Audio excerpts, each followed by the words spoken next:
why I've decided to stop being a digital nomad. Yes, my friend, you've heard me right.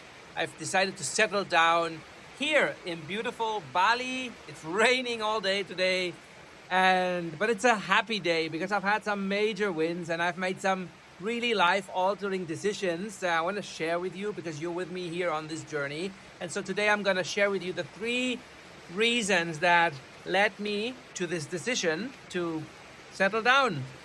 And also at the end of that, I'm going to share a personal story that hopefully for you guys is an inspiration, because you know that I've been through some deep shit, some trouble and hardship, and so there's always at the end light at the tunnel, and so there's always hope and there's always a better future for yourself if you refuse to quit, if you refuse to back down. Okay, so but let's just start with the reasons why I now decided to settle down. And so number 1 is the productivity issue. There's something that I have talked about a lot. I've written in my newsletter about this very real problem that all digital nomads face, which is the productivity issue. And what the best explanation for that is this. There is a saying: if you can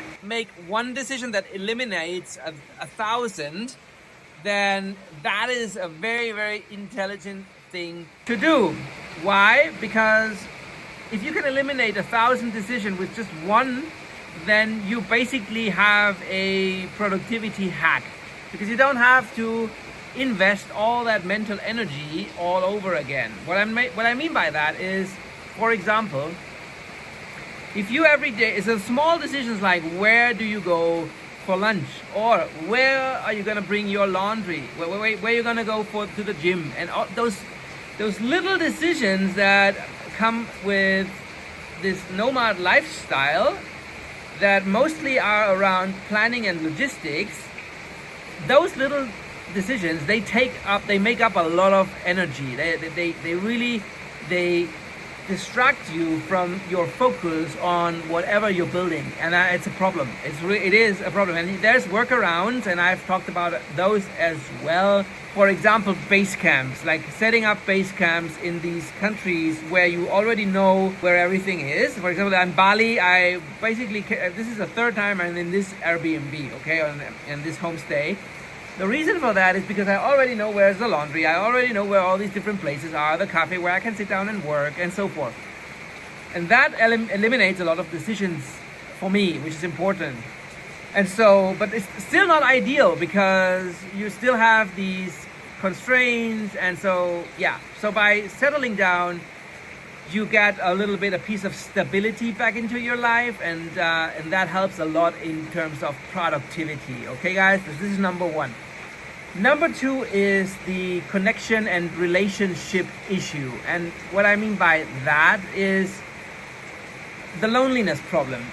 I mean, you can be as good as you want, you can be as extrovert as you want, you can be as good as talking to. I've made a ton of friends and on the road, and I'm not saying that this is not a desirable thing to do. I mean, it depends on the stage of your life you're in, but there is also truth to the reality that if you stay in a place for more than a month, you make more friends, and then not just superficial ones, but you also connect. So I've got this new friend. His name is Franz. I made a video the other day about Bali.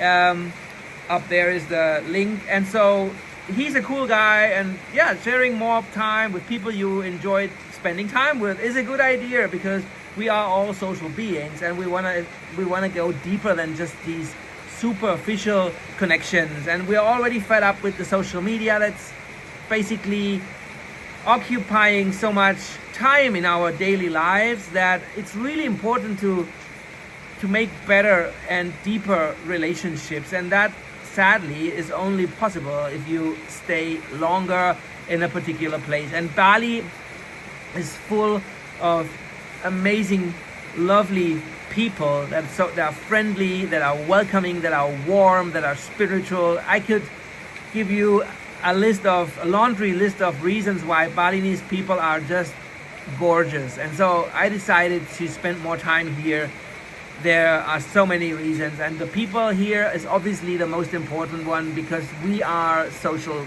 animals and we need good friends and we need good relationships. So yeah, that's number 2. And number 3 is the opportunity cost of traveling all the time, and the opportunity that can arise by just staying here. So here's a personal story, because a year ago when I started my writing journey, so to speak, I decided, okay, let's make a newsletter. I was lost, I was broke, I was this guy, this entrepreneur that had lost everything, this company, and I had just suffered from shiny object syndrome in search for a new future, or for a new purpose, because I didn't really know what to do. I was trying to do my photography thing, couldn't sell anything, drop shipping, hotel photography. Nothing really worked out for me after my nanotech company went bankrupt. And so I started to write. I thought, okay, let's just get focused and write things down. And then the Uncharted Road newsletter arose from that. And then I didn't have a real plan. I just was sort of writing to my younger self and trying to get rid of like the negativity and the bad trauma and so forth. And what that led me to is to a new opportunity. And I started to, just a month ago, outreach and talk to other entrepreneurs and founders. And I thought, okay, now you're good at writing, or at least you're much better at the beginning. And why not helping other guys to build their brand and make newsletters for them, and talking to other business owners. And in just a month, I landed 3 major clients. And so I've got this influencer going on, Alvaro Reyes, which is a friend of mine. I'm gonna managing his newsletter. I also landed a marketing agency. I'm gonna be doing all of their newsletters because they're outsourcing that part of the business to me. And then just a few days ago, I landed a new hotel here in Bali. And so I'm just gonna move in there and take over their social media and ghostwrite for them. And so what that means is that opportunities also come with location. Like often businesses are just location bound. And if you're not in a particular place, you can do a lot of remote things, yes. But again, it's also a relationship issue. And so that's the reason why I'm now also settling down, because there are just opportunities opening up for me.